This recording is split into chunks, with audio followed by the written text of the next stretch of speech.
All righty, what's going on? This is Quamon Fowler, and we are live today. And I wanted to discuss how I should release music in 2024. And this is something that um, will be able to help many people, including myself. I'm asking the question just to get some feedback from you, but I'm also, thinking. I've been researching and collecting information and just trying to see what resonates with me in terms of marketing strategy and approach. You know, so I want to talk about some of those things here, what I've discovered, and also looking for feedback from you as a consumer. Okay, and so today I wanted to record and ask the question: how should I release music in 2024? Okay, so let's talk about it. All right, so first and foremost, um, being that I am a product of 1980. I was born in 1980. So when I was 14, 94, um, I still was thinking about tapes. I was consuming tapes. CDs came about, what, in the 2000s, maybe? Is that right? Probably no. No, I'm sorry. No, you could get CDs back in the 90s. Um, it got digital. The MP3s and all of that came, I think, in 2000s. Or actually, no, 99, because Napster hit around that time going into 2000. So I released a CD in 2000. And but two CDs were really done um, mid 2000s. Really, it was dying. I was still selling CDs um, around in there, but really everything was going to the iPods and MP3 players. That was like a big thing in the early 2000s. With iTunes coming out. So, but we were still from that school of thought that we need to release. If you're a musician, you want to have a project, a collection of songs, an album, where you put all of these songs together and then you sell the album and you push that. And so my approach, excuse me. So my approach with my music, I was under the impression of doing like a CD release party and, going in the studio, recording, mixing, getting the graphic design done. And then I would um, do a CD release party and then, release the music. Follow it up with promoting it throughout the week. Um, but now uh, it's different. It's not about releasing an album right now. It's about releasing singles, and I'm seeing where that comes from. Like what is happening in our culture because of the influence of the technology and artificial intelligence. It has shaken up everything and disrupted old models and approaches to um, releasing music. So let me give you some examples. So some of the things that we do from day to day when it comes to um, when it comes to how we consume content, you know, on our phone, and also how we use apps to even shop and look for things, that groceries and everything. Like everything is conveniently um, housed in some type of app. And so we're using Amazon, we're using YouTube for looking up things, researching what we should buy. We're looking at reviews. Um, and then we're looking at Instagram. We're getting ads pushed in front of us. We're seeing posts from the people that we follow. Facebook is usually for those that want to socialize and see what's going on with family and friends. I have heard strongly that TikTok is the place where you can get quick engagement, and the viral effect, happens a lot on. You can get more traction, I should say, with TikTok. I just haven't been able to um, get a good flow with TikTok because I haven't posted to it. So I guess that would make sense. Um, but what I'm seeing is, like, every platform really is being inspired. They're all like influencing the next platform. So you have you got YouTube implementing things that they see Instagram do. And then you have um, Instagram implementing things that they got from TikTok. And then you have Amazon that's implementing things um, from all of those platforms, or you can see things that they get from YouTube or Google. Um, so and even Spotify, like Spotify platform is implementing things, algorithms and things like that they've learned from maybe Amazon or taken from Google, YouTube, and Instagram.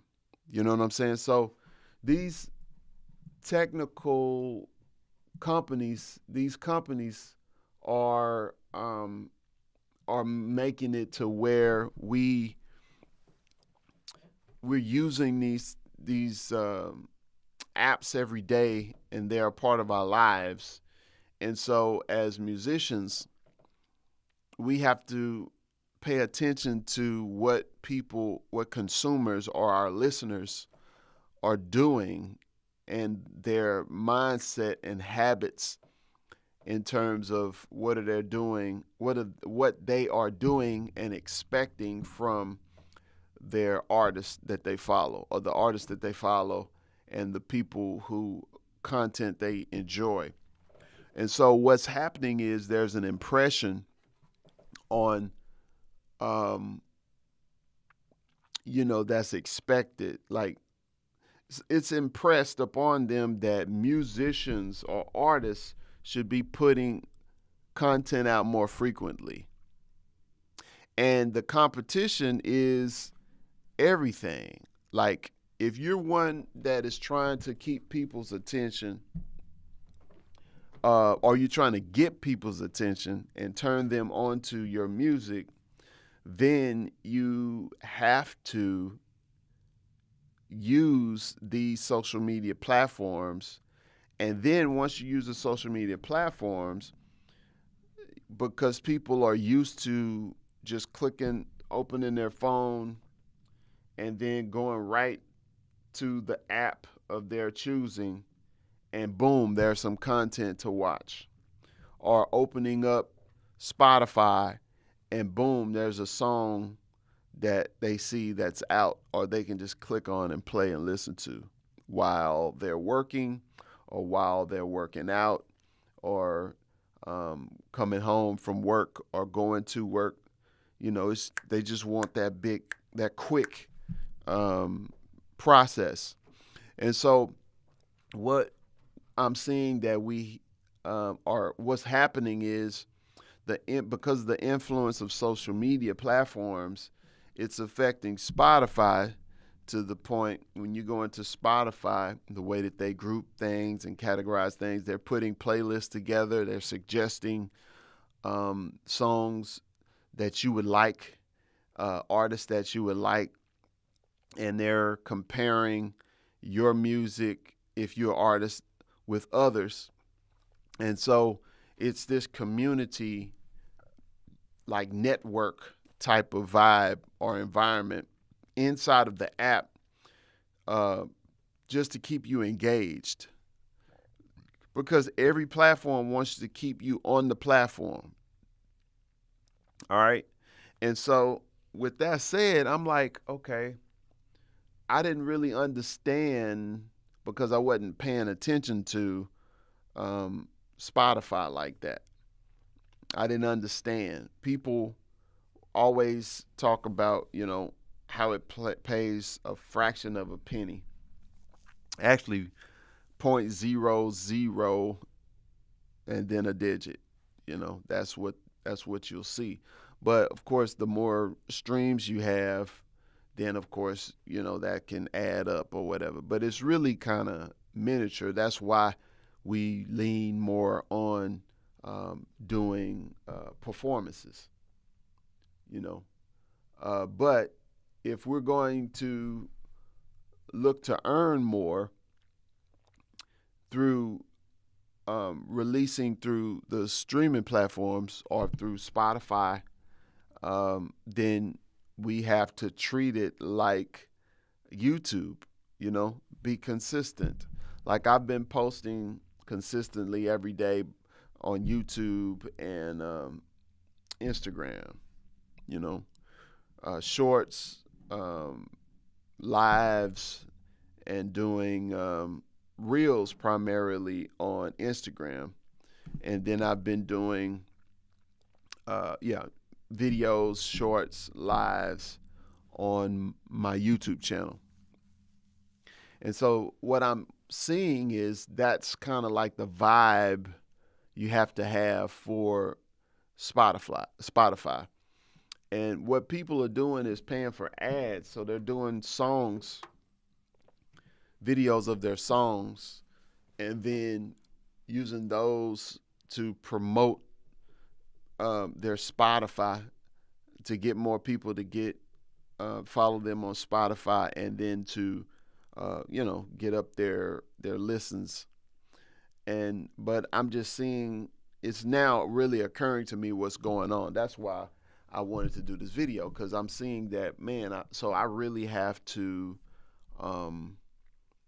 focus on Spotify to build it, because I haven't been focusing on it. And so,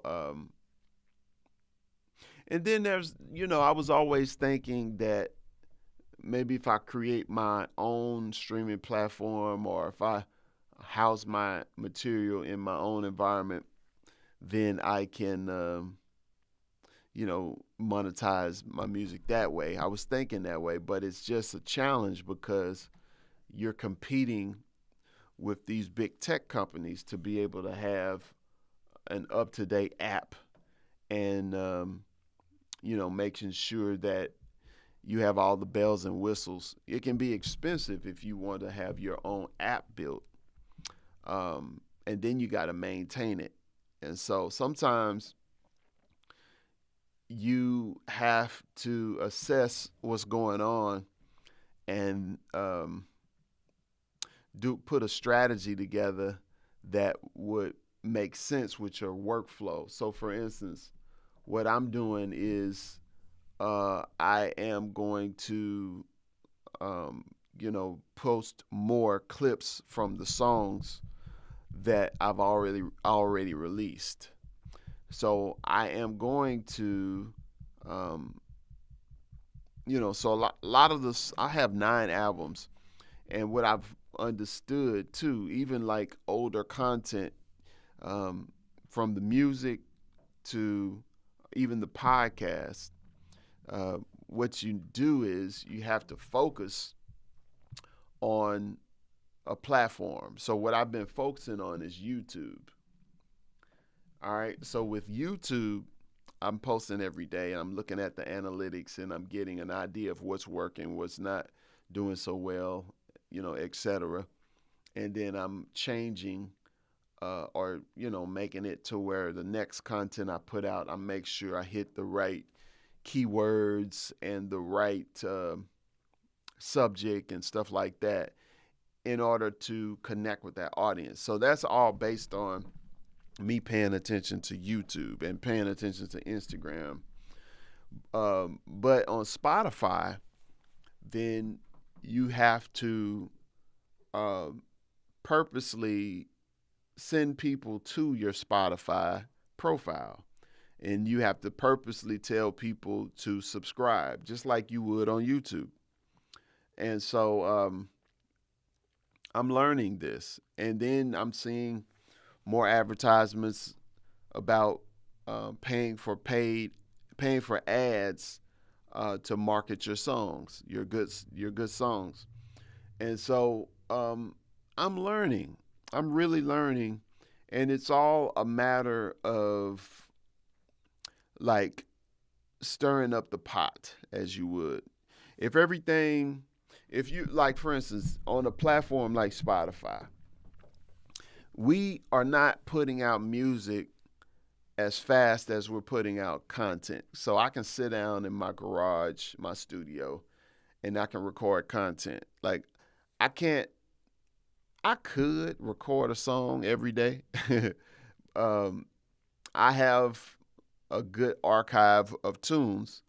I'm probably even giving myself an idea now where I could sit down and play a song and publish it every day.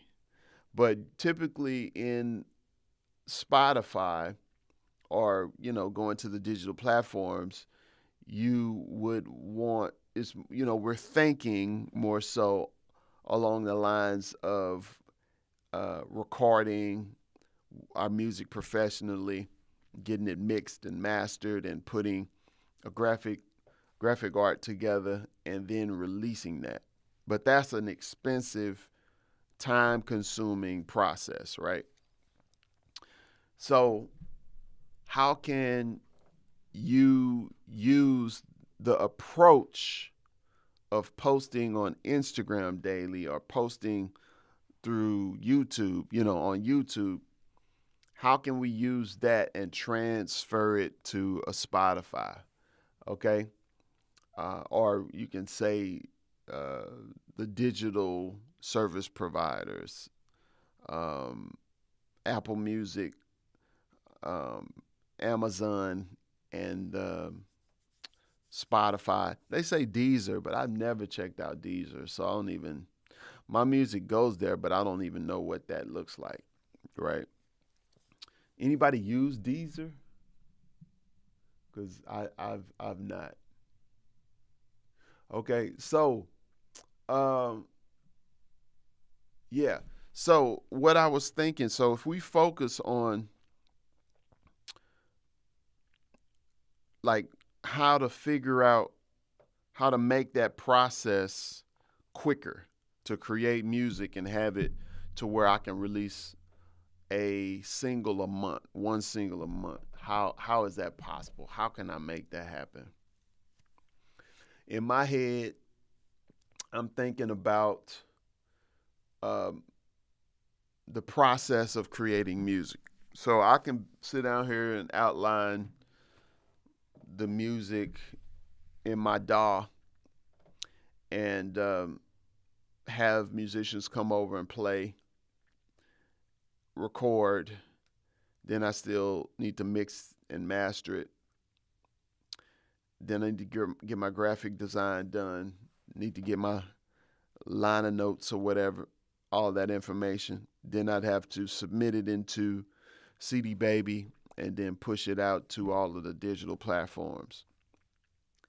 Um, that would take some time. So what could I do by myself? I do have some tracks and things that I've purchased that are groove oriented that I could play and produce over, create over, and package those and have those ready.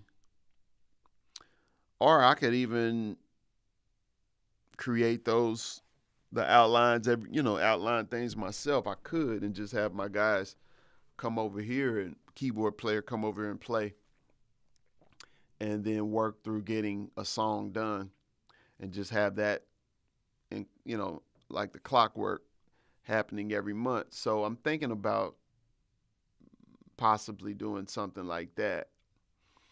Um, and then I could release something. But the thing about it, it's just it's different. It requires a lot, but um, I would say the process is longer. It's a bigger um, uh, project to undertake to try to produce new music every month, let alone every week. These producers, I can understand who are doing beats and stuff like that because they can uh, put some stuff together and release it every week on Friday. That's the day that I'm hearing. Um, so really, I am going to think about putting together a process to where I can release music monthly and focus on building up the Spotify. I've seen them talk about paying for paid ads, and I would record video clips of me playing the songs so that I could have some video assets, and then putting that on social media and telling people to go to the Spotify.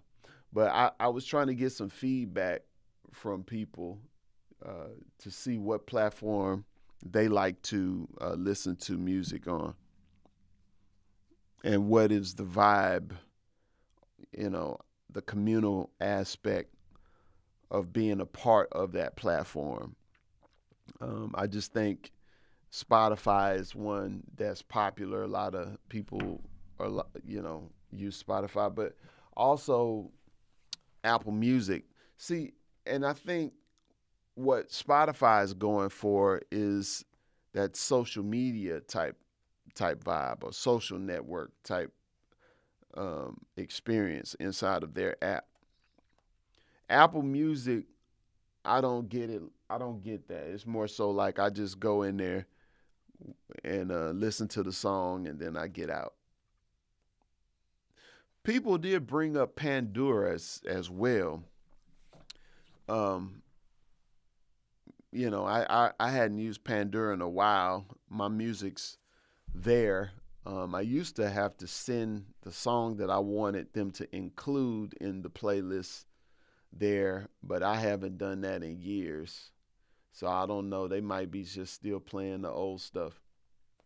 But yeah. So, but how should I release music in 2024? Let me know your experience with whatever app that you like, and let me know what you think would be, well, as a consumer of the music that you enjoy, like what would be the frequency of you wanting to receive music, and I think the whole key to grow and earn on a platform like Spotify is kind of like you're looking at it like YouTube or any other platform. It's like the more you post, the more subscribers you get, the more views or the more listens you get, which could increase your sales with even indirectly, people could would be able to reach out to you more about performances, being able to perform at venues, also teaching opportunities would pop up